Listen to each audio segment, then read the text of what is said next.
Hello सबको, आपका स्वागत है हमारी वीडियो में। आज हम बात करेंगे सिख गुरुओं के बारे में और सिख एम्पायर के बारे में, और लास्ट में मैं आपको पीवाईक्यूज भी कराऊंगा। तो चलिए शुरू करते हैं बिना आपका टाइम वेस्ट किए। जो सिखिज्म है, ये जो धर्म है, इसके जो फाउंडर हैं वो थे गुरु नानक देव जी, जिन्होंने 15th सेंचुरी में अपनी जो टीचिंग्स थी, यानी कि कुछ जो टीचिंग्स थी उनकी कुछ हिंदुज़्म से आती थी और कुछ सूफीज़्म से, यानी कि कुछ सूफी आइडियोलॉजी से। और इनके जो साथी थे गुरु नानक देव जी, जो जिनको भाई मर्दाना भी कहा जाता है, वो भी जो एक इंस्ट्रूमेंट प्ले करते थे, रबाब, जो कि सूफीज्म में बहुत इंपॉर्टेंट इंस्ट्रूमेंट है। आइए अब हम बात करते हैं कि टीचिंग्स क्या थी सिख गुरुज की। सिख गुरुज की जो मेन टीचिंग्स थी, एक तो ये सब जो गुरु थे, यानी कि गुरु नानक देव जी, ये कास्ट सिस्टम जो है, कास्ट सिस्टम के बहुत ही ज़्यादा खिलाफ थे। और इनकी जो सारी की सारी टीचिंग्स है वो इक्वालिटी, जस्टिस, डिवोजन डिवोशन और सेल्फ सर्विस के ऊपर निर्धारित है। और ये जो कम्युनिटी है, हम मैं आपको बताऊंगा कैसे कि ये जो एक कम्युनिटी जो स्पिरिचुअल मूवमेंट से मिलिट्री फोर्सेस तक कैसे पहुंची, यानी कि ये एक स्पिरिचुअल, जो लोग हम कह सकते हैं स्पिरिचुअल कम्युनिटी से एक वॉरियर कम्युनिटी कैसे ये बनी, उसके बारे में आज हम बात करेंगे। और जो सिख एम्पायर के बारे में भी मैं आपको बताऊंगा इसी वीडियो में, जिसके कि जो इकलौते राजा थे महाराजा रणजीत सिंह, कि कैसे वो पावर में आए और कैसे जो हम कह सकते हैं कि उनका जो पावर है वो खत्म हुई, कैसे उनके जाने के बाद जो है सिख राज जो है ब्रिटिश ने हथिया लिया। तो चलिए शुरू करते हैं। सो सिखों के जो है टोटल वो 10 गुरु हुए हैं। और 10th गुरु के बाद जो है, जिसको अब ये 11th गुरु मानते हैं, वो इनका जो हम कह सकते हैं वो एक रिलीजियस टेक्स्ट है, जिसको ये कहते हैं गुरु ग्रंथ साहिब। और वो जो है आदि ग्रंथ को हम कह सकते हैं, आदि ग्रंथ में और जो है गुरबानी उसको कंपाइल करके गुरु ग्रंथ साहिब का रूप दे दिया गया था। और चलिए अब हम शुरू करते हैं गुरु नानक देव जी से। गुरु नानक देव जी जो हैं ये फाउंडर हैं सिखिज्म के, जिनका जन्म है तलवंडी में हुआ था, जो जगह भी पाकिस्तान के ननकाना साहिब में है। और इनकी जो मेन टीचिंग्स थी वो थी एक ओंकार, जिसका मतलब था कि वन गॉड, यानी कि जो भगवान है वो सिर्फ एक ही है। और इन्होंने जो है कास्ट सिस्टम को, यानी कि जातिवाद को डिक्लाइन कर दिया था। और ये फेमस है अपने जो ट्रेवल्स, जो इन्होंने बहुत दूर दूर तक प्रचार किया था धर्म का और अपनी टीचिंग्स का, जो कि मक्का, बगदाद, तिब्बत और बहुत सारी कहानियां हैं। अब हम बात करेंगे जो दूसरे गुरु थे गुरु अंगद देव जी, उन्होंने एक बहुत ही ज़्यादा इंपॉर्टेंट चीज़ की थी, जो थी गुरुमुखी स्क्रिप्ट की इंट्रोडक्शन, जो कि आज के समय में पंजाब में ऑफिशियली राइटिंग के लिए यूज़ की जाती है।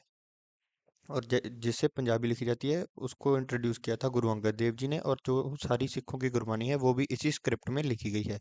ये चीज़ भी इम्पोर्टेंट है। और सबसे ज़्यादा जो एग्जाम में पूछा जाता है, एक तो है 10th गुरु गुरु गोविंद सिंह जी से, एक गुरु नानक देव जी से, और गुरु अंगद देव जी और गुरु अर्जन देव जी से, यानी कि फर्स्ट, सेकंड, फिफ्थ और 10th गुरु में से सबसे ज्यादा पूछा जाता है।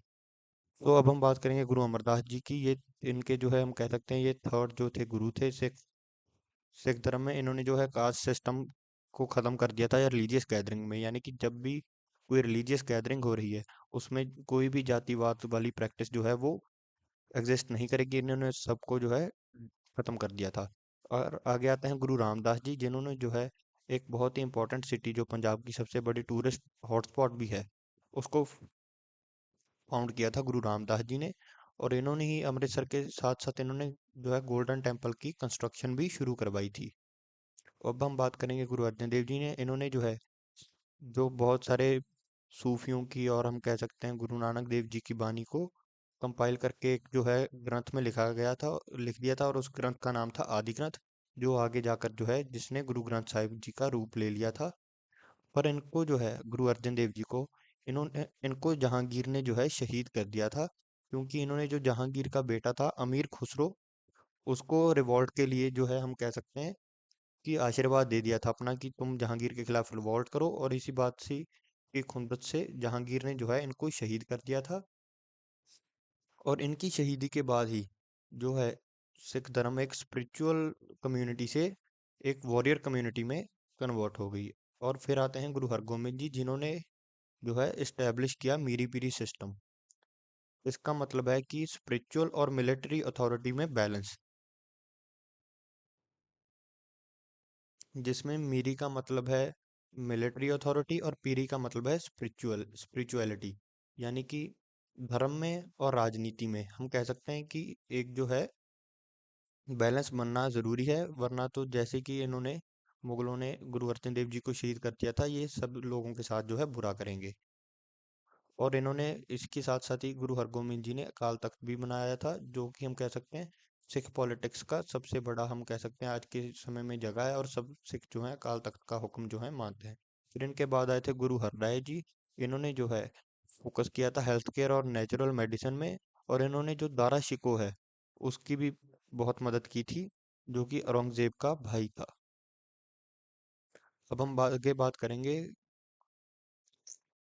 गुरु हरकृष्ण जी की, जो गुरु बन गए थे सिर्फ 5 साल की उम्र में। और इन्होंने जो है दिल्ली में जब स्मॉल पॉक्स फैल गया था उस समय इन्होंने लोगों की बहुत मदद की थी। और ये जो है दिल्ली में ही जो हम कह सकते हैं चल बसे थे, और इनकी वहां पर याद में जो है बहुत फेमस गुरुद्वारा है जो बना है, गुरुद्वारा बंगला साहिब। फिर आते हैं गुरु तेग बहादुर जी, जिनके बारे में आप सबको पता ही होगा, जिन्होंने जो है मुगलों की कन्वर्जन के खिलाफ जो है आवाज उठाई थी, और मुगलों ने इनको कन्वर्ट होने के लिए बहुत फोर्स किया, पर ये उनके सामने नहीं झुके थे, इसलिए औरंगजेब ने चांदनी चौक में इनको शहीद कर दिया था, क्योंकि ये कश्मीरी पंडित्स को जो है डिफेंड कर रहे थे। और ये जो है नाइन्थ गुरु थे गुरु तेग बहादुर जी। और फिर इनके बाद आते हैं गुरु गोबिंद सिंह जी, जो खालसा के फाउंडर थे, जिन्होंने 1699 में एक वॉरियर ऑफिशियली हम कह सकते हैं वॉरियर कम्युनिटी बना दिया था, और इन्होंने सिखों को जो है अपनी एक अलग पहचान दे दी थी, जिसके थ्रू वो एक पांच जो चीज़ें हैं वो अपने साथ हमेशा रखेंगे। यानी कि पहले तो है केश, यानी कि उनके जो लंबे बाल हैं कि वो अपनी बॉडी में से कभी भी जो है अपने जो हेयर हैं कट नहीं करेंगे। और फिर जो है आता है कड़ा, यानी कि जो बैंगल वो हाथ में पहनते हैं। फिर कृपान, फिर कछहरा इट मीन्स अंडरगारमेंट्स, और कंघा मीन्स अ कॉम्ब, यानी कि जिससे हम बालों को ठीक करते हैं। और गुरु गोबिंद सिंह जी ने डिक्लेयर कर दिया था कि आज से जो है अगला जो आपका जो है गुरु है दैट्स गुरु ग्रंथ साहिब, यानी कि इससे के बाद कोई भी जो है एक आदमी वो गुरु नहीं बनेगा, और दैट्स एटर्नल, यानी कि सब सिखों को हुक्म मानना होगा, और सबने अपनी टीचिंग्स जो है गुरु ग्रंथ साहिब से ही लेनी है। फिर इसके बाद होता है राइज सिख एम्पायर का, क्योंकि गुरु गोबिंद सिंह जी के बाद जो है जो सिख थे उन सबको लीड कर रहे थे बाबा बंदा सिंह बहादुर, जिन्होंने जो है पंजाब में मुगल्स को हरा दिया था बाबा बंदा सिंह बहादुर ने। पर इन बाद में इनको मुगलों ने जो है पकड़ के शहीद कर दिया था। पर इसके बाद जो है इन्फ्लुएंस थी सिखों की वो पंजाब के एरिया में, यानी कि जो पाकिस्तान और हम आज का थोड़ा सा पंजाब, इस हिस्से में सिखों की बहुत ज़्यादा हम कह सकते हैं इन्फ्लुएंस बढ़ गई थी। और जो है जो अलग अलग सिख क्लैंस में बहुत सारे जो हैं लोग जो हैं इन्फ्लुएंस में आ गए थे, और 12 सिख मिसल्स कह सकते हैं, जिनको हम कह सकते हैं क्लैन, यानी कि कबीले, जो यानी कि अलग अलग हिस्से पंजाब के वो रूल करते थे। पर जो महाराजा रणजीत सिंह था उसने इन सबको यूनाइट किया, और एक एम्पायर जो है उसको फाउंड कर दिया था 1799 में।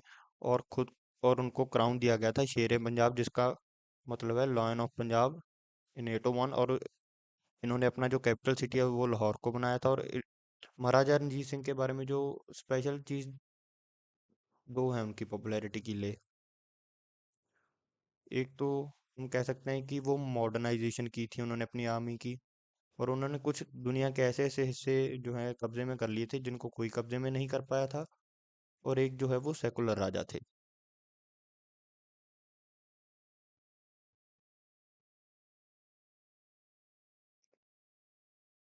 पहले तो हम बात करेंगे कि इनकी मेजर विक्ट्रीज कौन सी थी।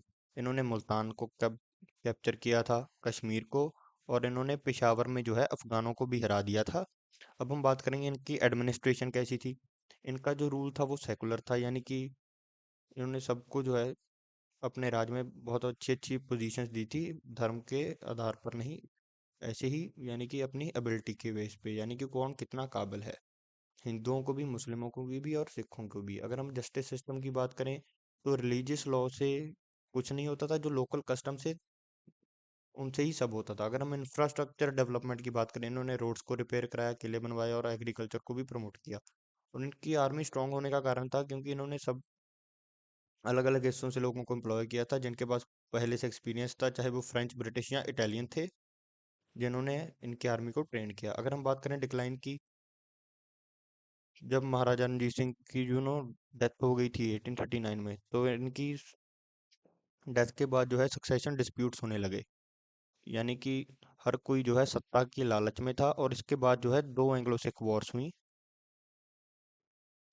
जिसका फायदा जो है अंग्रेजों ने बहुत लिया। और जो इंटरनल कॉन्फ्लिक्ट्स थे राज के, यानी कि सिख एम्पायर के, उनका फायदा उठा के जो है ब्रिटिश ने जो है पंजाब को एनेक्स कर लिया 1849 में।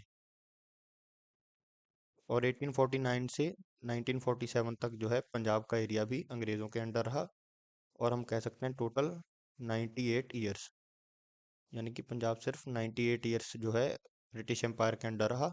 और फिर जो है कुछ हिस्सा पाकिस्तान में चला गया, और कुछ हिस्सा पंजाब जो इंडिया में है वहां पर रह गया। अब हम बात करेंगे मिसलिनियस फैक्ट्स की about Sikhism and Sikh empire. सो पहले आते हैं गोल्डन टेम्पल। इनको कंस्ट्रक्ट करवाया था गुरु अर्जन देव जी ने।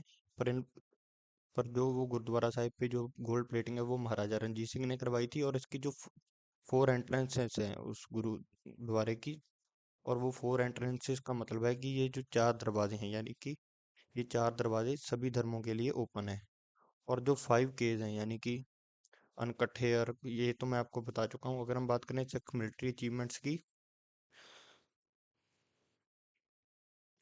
सो वो मिलिट्री अचीवमेंट्स में वन थिंग, जो सिख वॉरियर्स हैं उनको नहीं कहा जाता है, जो अपनी बहादुरी के लिए जाने जाते हैं। और एक आता है बैटल ऑफ सारागढ़ी, जिसपे दो मूवीज भी बनी हैं बहुत अच्छी, आपने जरूर देखी होगी।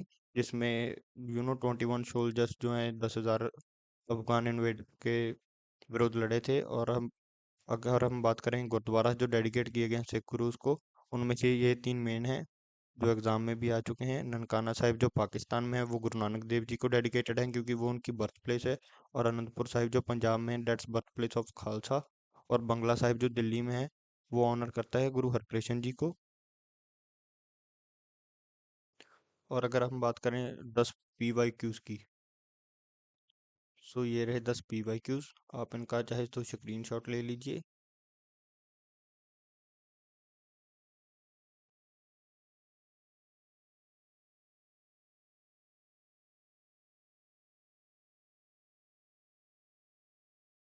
That's all for today. If you are watching video till now, subscribe, like and share.